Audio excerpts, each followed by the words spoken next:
Il existe dans les mondes des livres qui ne doivent pas être lus. Je m'appelle Andrew Bennett et je suis un Dokipa, un propriétaire de porte si vous préférez. Inspecteur, arrêtez! Inspecteur! Précommandez dès maintenant votre figurine Andrew Bennett sur shop.superflamestudio.com. Le lien est en description. Bonjour à tous, je suis content de vous revoir. J'espère que vous avez apprécié l'épisode précédent et que vous apprécierez tout autant celui-ci. Servez-vous un petit chocolat chaud, installez-vous confortablement, fermez les yeux et laissez-vous guider par le son de ma voix. Mes amis, nous repartons ensemble pour Marmottin et d'autres lieux. Soyez les bienvenus dans le 22e chapitre de cette Super Flame Story.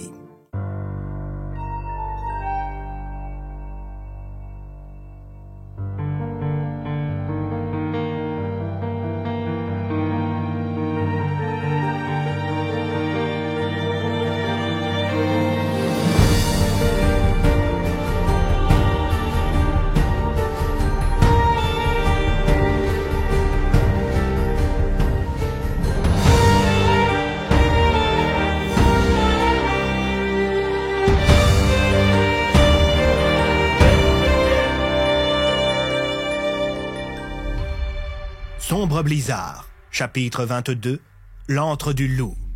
Une fois tous les hommes du général Railway sortis de leurs étranges sous-marins, ces derniers se mirent en rang sous forme de bataillon. Leur chef alla à la rencontre des terrariens et il s'empressa de serrer la main du ministre. « Heureux de vous revoir, Railway. Avez-vous fait bon voyage ?» La première partie fut quelque peu éreintante. Déplacer des troupes en Egadia n'est pas une chose aisée. Nous n'avons pas d'automobile, nous. À ce propos, je vous présente notre ministre de l'économie, Monsieur Le Merle, qui a hâte d'échanger avec votre délégation. Ravi de vous rencontrer, Monsieur le ministre. Je suis sûr que l'alliance terra-égadienne sera plus que favorable à nos économies respectives.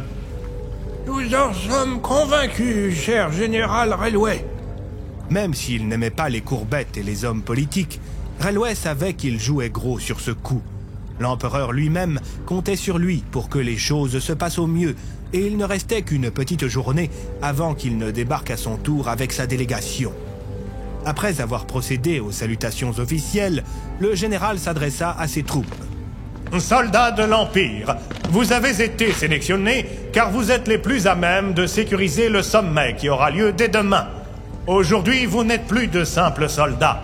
Vous êtes des ambassadeurs. Montrez à nos amis terrariens ce que valent les Rockwelliens. Gloire à l'Empire !» Les soldats se mirent en rang pour parcourir le tapis rouge, et ils lancèrent tous en chœur. « Gloire à l'Empire ! Gloire à l'Empire ! Gloire à l'Empire !» En tête de cortège se trouvaient des hommes équipés de tambours. Ils se mirent à frapper dessus, tandis que les Rockwelliens se mettaient à marcher au pas, sur le tapis rouge, qui recouvrait tout le long de la grotte jusqu'à la sortie. Il y avait une sorte de tension dans l'air. C'était la première fois que des soldats des deux mondes se croisaient de manière frontale. Les Rockwelliens dévisageaient les hommes de la DPA, et ceux de la DPA dévisageaient les Rockwelliens. Les soldats venus d'Egadia portaient d'étranges tenues bleu marine recouvertes de manteaux tombants. Il y avait en tout 3 groupes. Celui qui marchait en tête était composé d'hommes à la carrure imposante qui se tenaient droit et affichaient des regards méprisants. Ils faisaient claquer leurs bottes noires et tournaient leur tête vers Railway en le saluant dès qu'ils arrivaient à son niveau. Ils portaient sur le ventre des armes magiques de dernière génération, des sortes de fusils mitrailleurs à cristaux liquides. Ces soldats appartenaient à la puissante garde prétorienne, l'unité d'élite chargée de la sécurité personnelle de Richard de Rockwell.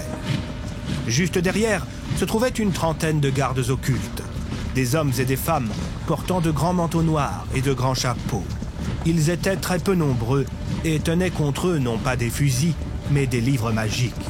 Chacun d'eux s'en était vu attribuer un qu'il maîtrisait sur le bout des doigts.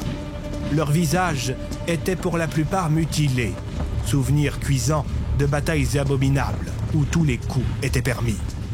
Le dernier groupe, enfin, était le plus nombreux.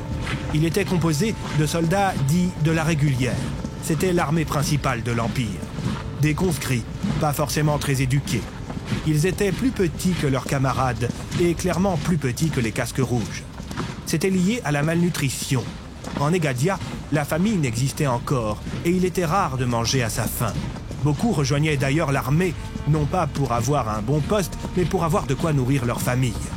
Là où les prétoriens, ou les gardes occultes, éprouvaient soit de l'indifférence, soit du mépris vis-à-vis des terrariens, les réguliers, eux, étaient un peu plus intimidés par les casques rouges, dont l'équipement leur donnait presque une allure inhumaine. Une fois le petit cérémonial d'arrivée terminé, les armées des deux mondes se dirigèrent vers la base de la croisée, qui se trouvait juste à côté de la grotte. Les Rockwelliens furent dans un premier temps surpris par le bitume qui recouvrait la route, eux qui étaient habitués à la terre ou au pavé. Ils furent ensuite choqués en voyant des véhicules blindés avancer à côté d'eux, eux qui ne savaient rien du déplacement mécanisé et qui pensaient que le cheval était ce qui se faisait de mieux. Même si certains furent émerveillés par ce nouveau monde qui s'offrait à eux, la plupart avaient en réalité plutôt peur. Ils venaient de faire un grand pas dans l'inconnu. Conformément aux volontés respectives de Contumace et de Railway, les deux armées ne se mélangèrent pas. Les Rockwelliens restèrent entre eux et les casques rouges également, même si les discussions amicales et curieuses étaient bien entendu autorisées. Hé, psst, t'as entendu ce qu'a dit le casque rouge? Il paraît que leur chef d'État est élu. Élu? Mais par qui? Par le peuple. N'importe quoi. Si, je te jure. Et il est élu pour toute la vie? Non, 5 ans. Arrête ton char, je te crois pas un seul instant. Les messes basses cessèrent lorsque Railway débarqua en compagnie de Contumace et de Cobalt. Soldats de l'Empire, je vous présente Contumace. C'est lui le chef des casques rouges. Les soldats acquiescèrent en silence. Je suis ravi de vous rencontrer, messieurs. N'oubliez cependant pas que vous êtes nos invités. Je ne tolérerai aucun écart de votre part. J'ai fait savoir à votre général que vous êtes ici chez nous et qu'on peut totalement vous foutre à la porte, c'est clair? Ceci étant dit, vos chefs de groupe vont arriver avec des cartes du village de Marmottin que nous devrons commencer à sécuriser dans les prochaines heures. Les hommes du directeur Contumace faciliteront nos déploiements à l'aide de camions. Une jeune recrue de la régulière leva la main. C'est quoi un camion, mon général? Une sorte de charrette mécanique. Dans notre jargon, nous appelons ça un VTP, pour véhicule de transport de troupes. Une fois les informations communiquées aux hommes de Railway, Contumace s'écarta en compagnie de l'agent Cobalt. Cobalt, je vous confie les rênes de la base. Je dois aller faire une course en ville. Vous ne voulez pas que je vous fasse préparer une escorte? Non, surtout pas. Je dois y aller seul. Sur ces paroles, le nouveau directeur de la DPA se dirigea vers sa fameuse Jeep personnelle en faisant attention à ce que Cobalt le remarque bien. Quand ce fut fait, il démarra à toute vitesse. Vous pouvez sortir de votre cachette, Solstice. Lança Contumace en regardant dans son rétroviseur l'agent Cobalt qui sortait discrètement le téléphone que lui avait confié l'inspecteur Bloom. C'est alors que le propriétaire de porte qui était caché sur la banquette arrière se releva. Où allons-nous, monsieur? S'enquit Solstice en toussant. Nous allons rendre une petite visite à Emma Bloom. Pourquoi ne pas s'être téléporté? Je voulais que Cobalt me voie partir. Ce con vient de signer son arrêt de mort en m'offrant Bloom sur un plateau. Je ne comprends pas, monsieur. C'est pourtant très simple, Solstice. Vous savez quoi? Regardez dans le rétroviseur. Le Dokipa, curieux, s'exécuta. C'est à ce moment précis que Contumace dégaina sa radio.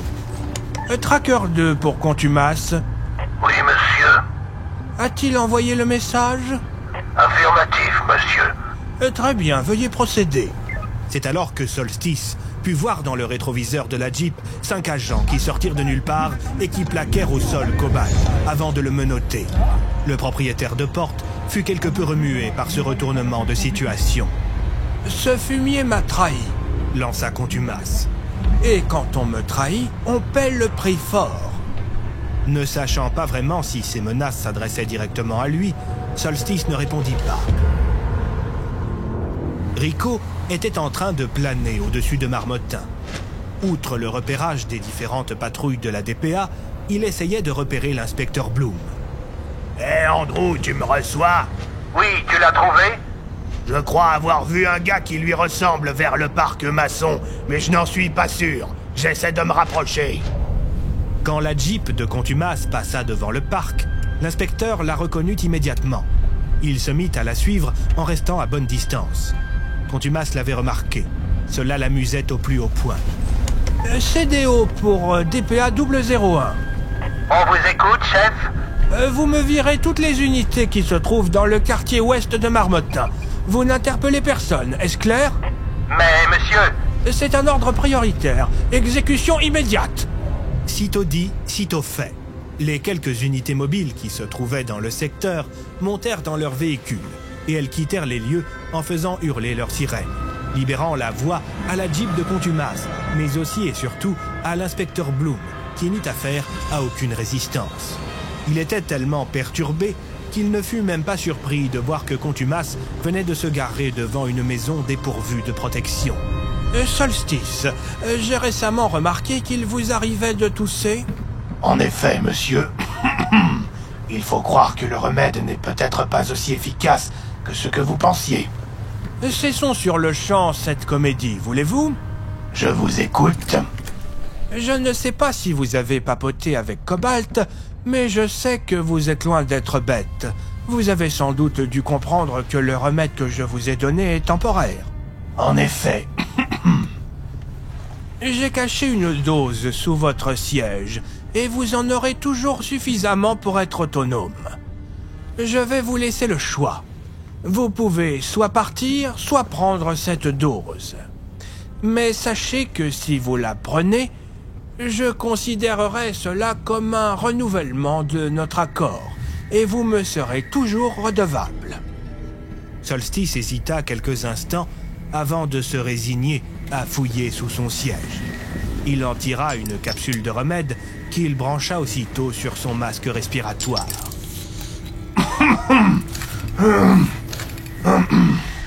Qu'est-ce que je dois faire?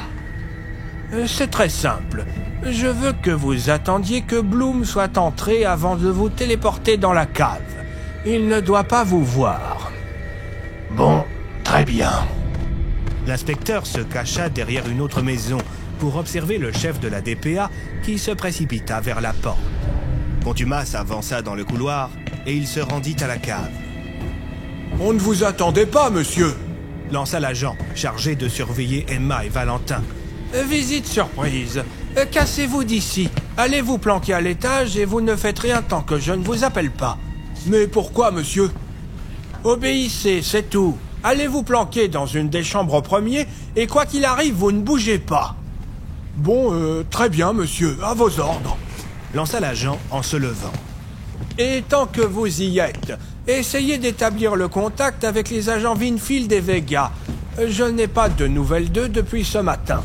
Et vous serez gentil de laisser la porte ouverte. » Une fois l'agent parti, Contumace se tourna vers Emma.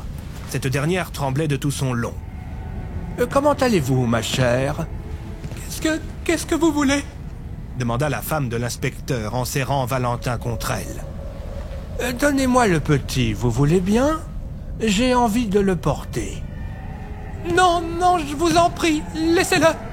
Contumace s'agenouilla. « Allons, Emma, vous ne voulez quand même pas que je frappe votre fils ? » ?»« Non !»« Alors il suffit de me laisser le prendre. Hein, Valentin ? Tu veux venir dans les bras de tonton Contumace ?» Le petit garçon regarda vers sa mère. Elle était terrorisée et des larmes perlaient sur ses joues, mais elle finit par hocher favorablement sa tête. Valentin écarta alors les mains et Contumace le prit dans ses bras. « C'est bien, Valentin, c'est très bien. Tu vois, tu es un gentil petit garçon. » répondit Contumace, tandis qu'une porte jaillissait du sol, révélant Solstice. « Il arrive, monsieur. »« Parfait. Donnez-moi l'arme qui se trouve dans mon dos, voulez-vous ?» Solstice sortit de la ceinture de Contumace un pistolet et lui tendit. « Merci, mon brave Dokipa. Maintenant, planquez-vous sous l'escalier. » Le propriétaire de porte hocha la tête quand on put entendre à l'étage des bruits de pas. Emma ? Emma ? Valentin! Papa! Valentin? Tu es où, mon grand? En bas!